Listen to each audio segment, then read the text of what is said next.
क्या सत्यपाल मलिक के बयान से भाजपा का हो जाएगा सूपड़ा साफ? क्या सीबीआई के डर से चुप बैठ जाएंगे सत्यपाल मलिक? क्या विपक्षियों के समर्थन से भाजपा की बढ़ जाएगी मुसीबत? क्या 2024 में भाजपा से बदला लेगी जनता?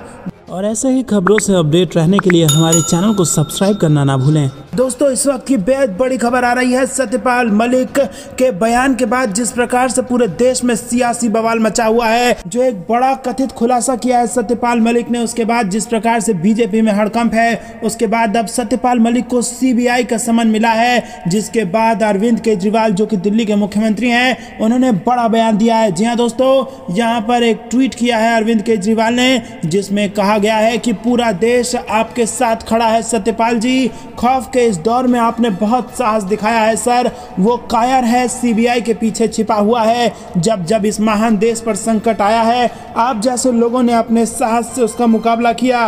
वो अनपढ़ है, वो भ्रष्ट है, वो गद्दार है, वो आपका मुकाबला नहीं कर सकता।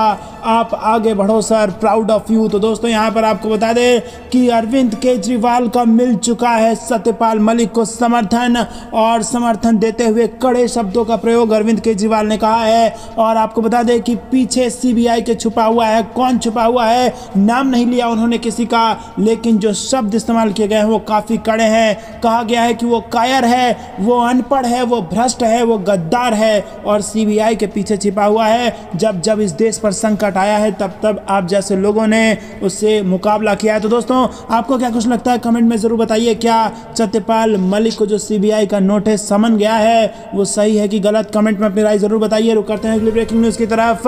कर्नाटक में मोदी फैक्टर होगा बेअसर, कांग्रेस का साथ देंगे मुस्लिम वोटर, सिद्धारमैया का बड़ा बयान। जी हाँ दोस्तों, आपको बता दें कि भारत जोड़ो यात्रा जो कांग्रेस पार्टी ने निकाली थी, उसमें जो नफरत के खिलाफ जो मोहब्बत की राजनीति की बात की गई थी, उससे कहीं ना कहीं अपने आप को कनेक्टेड फील कर रहा है मुस्लिम समाज, और उनको एक आशा की किरण समझ में आ रही है। और हिंदू हो चाहे मुस्लिम हो, चाहे वो किसी भी जाति का व्यक्ति हो, वो इस बात को मानने लगा है कि अगर देश को जोड़ने वाला व्यक्ति जो देश को एकजुट करने की बात कहता है, भारत जोड़ो यात्रा निकालता है, अगर वो देश की गद्दी पर बैठेगा तो शायद एक उम्मीद की किरण उनको राहुल गांधी में देखने को मिल रही है। शायद अच्छे दिन आ जाएंगे। और इसी पर अब बड़ा बयान आ गया है कर्नाटक में सिद्धारमैया का, जहां पर उन्होंने कह दिया है कि मोदी फैक्टर कर्नाटक में बेअसर हो चुका है। जी हाँ दोस्तों, आपको बता दें कि यहाँ पर बेहद बड़ी खबर आ रही है। सिद्धारमैया ने इंटरव्यू में पीएम मोदी के फैक्टर के बेअसर होने का दावा किया, और मुख्यमंत्री ने कहा कि राज्य के चुनाव मुख्य रूप से स्थानीय मुद्दों पर लड़े जाएंगे, और कर्नाटक की जीत 2024 के लोकसभा चुनाव से पहले राष्ट्रीय राजनीति में कांग्रेस के लिए जीत की सीढ़ी बनेगी। और उन्होंने ये भी कहा कि चुनाव उनका आखिरी चुनाव है। तो दोस्तों, सिद्धारमैया जो ये दावा कर रहे हैं कि कर्नाटक का चुनाव उनका आखिरी चुनाव है, उन्होंने ये भी दावा किया कि कर्नाटक में मोदी फैक्टर बेअसर हो चुका है। सभी समाज के लोग, सभी धर्म के लोग कांग्रेस पार्टी को वोट देने वाले हैं, और कर्नाटक जब कांग्रेस पार्टी जीतेगी तो ये 2024 के चुनाव के लिए पहली सीढ़ी होगी। और आपको बता दें, अगली सीढ़ी मध्य प्रदेश और राजस्थान तीसरी सीढ़ी हो सकती है, क्योंकि आपको बता दें कि कर्नाटक के जब विधानसभा चुनाव के नतीजे आएंगे तो उसके कुछ ही दिनों बाद राजस्थान और मध्य प्रदेश के चुनाव की तारीखों का ऐलान हो जाएगा, और पूरा का पूरा फोकस उन दो राज्यों पर शिफ्ट होने वाला है। और इसी बीच आपको बता दें कि जो राजस्थान के मुख्यमंत्री हैं अशोक गहलोत, उन्होंने कहा कि जब कर्नाटक का मिशन पूरा करके भाजपा की फौज राजस्थान में आएगी तो हम भाजपा को, जो बंगाल में हार हुई थी भाजपा की, उससे भी बड़ी हार का स्वाद चखाएंगे। तो दोस्तों, राजस्थान में एक तरफ से कांग्रेस पहले से ही तैयार बैठी है, अशोक गहलोत पहले से ही तैयार बैठे हैं। मध्य प्रदेश में भी आए दिन यहाँ पर कमलनाथ लगातार लोगों से नए ऐलान कर रहे हैं, भाजपा के कथित भ्रष्टाचार का खुलासा कर रहे हैं, और एक तरीके से मध्य प्रदेश में भी माहौल बनकर तैयार है।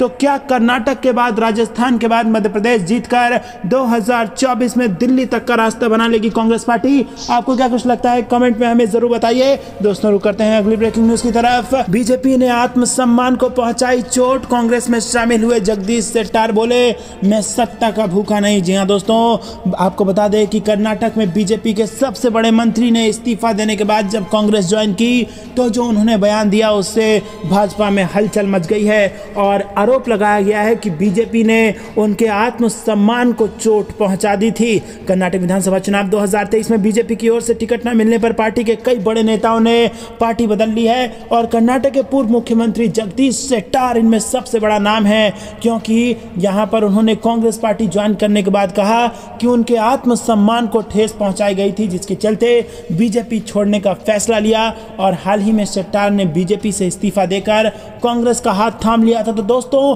क्या कर्नाटक के कार्यकर्ताओं को ऐसा लगेगा कि उनके साथ भी उनका भी अपमान किया गया है, क्योंकि जो उनके नेता थे, जो कभी मुख्यमंत्री रहे हैं, उनका अपमान किया गया, उनके आत्मसम्मान को ठेस पहुंचाई गई। तो क्या इससे बीजेपी का कार्यकर्ता भी नाराज हो जाएगा और क्या एक इंटरनल शॉक बीजेपी को कर्नाटक में लगने जा रहा है, जिसका अंदाजा भाजपा को नहीं है? आपको क्या कुछ लगता है कमेंट में जरूर बताइए, क्योंकि दोस्तों आपको बता दें कि जब कार्यकर्ता नाराज होता है तो पार्टी को एक ऐसी लाठी से चोट लगती है जिसमें आवाज नहीं होती। तो दोस्तों कमेंट में अपनी राय जरूर बताइए, वीडियो लाइक करना मत भूलिएगा।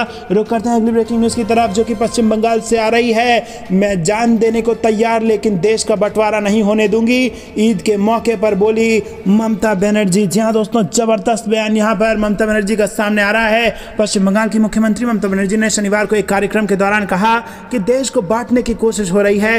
उन्होंने कहा कि वो जान दे देंगी लेकिन देश का बंटवारा नहीं होने देंगी। ममता बनर्जी ने इस दौरान बिना नाम लिए भाजपा पर निशाना साधा और ममता बनर्जी कोलकाता में रेड रोड पर ईद की नमाज के लिए इकट्ठा हुए लोगों को संबोधित करते हुए ये बातें उन्होंने कही। तो दोस्तों, पहले भारत जोड़ो यात्रा राहुल गांधी ने निकाली, उससे मुसलमानों के एक उम्मीद की किरण दिखी कि अच्छे दिन आ सकते हैं, और उसके बाद अब ममता बनर्जी ने भी इस देश में नफरत की राजनीति को खत्म करने के लिए और सौहार्द, प्रेम, भाईचारे की राजनीति को बढ़ावा देने के लिए ये बड़ा बयान दिया और उन्होंने भी भारत को जोड़ने की एक तरीके से बात कही और कही कि मैं जान देने के लिए तैयार हूं लेकिन देश का बंटवारा नहीं होने दूंगी। तो दोस्तों, क्या बंगाल की धरती दोहरा रही है इतिहास?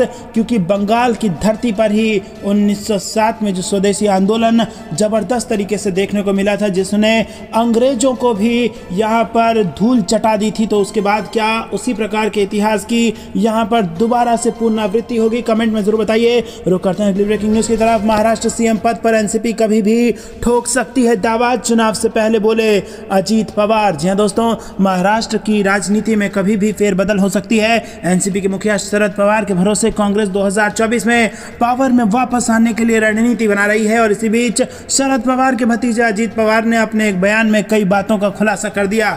नेशनलिस्ट कांग्रेस पार्टी के नेता अजीत पवार ने अपने एक बयान में कहा कि उनकी पार्टी 2024 के आम चुनावों का इंतजार करने के बजाय किसी भी समय महाराष्ट्र के मुख्यमंत्री पद के लिए दावा पेश करने के लिए तैयार है। जिस समय उन्होंने यह बयान दिया उस समय पवार पुणे जिला सहकारी बैंक में मीडिया से बातचीत कर रहे थे। जिस समय उन्होंने बयान दिया उस समय पवार पुणे जिला सहकारी बैंक में मीडिया से बातचीत कर रहे थे और ये पूछे जाने पर कि क्या एनसीपी को मुख्यमंत्री पद का जुनून क्यों है, तो अजीत पवार ने कहा कि वर्ष 2004 में एनसीपी के पास कांग्रेस की तुलना में अधिक सीटें थी और मुख्यमंत्री का पद एनसीपी के पास जाना तय था, लेकिन पार्टी को उप मुख्यमंत्री का पद मिला। और ऐसे ही खबरों से अपडेट रहने के लिए हमारे चैनल को सब्सक्राइब करना ना भूलें।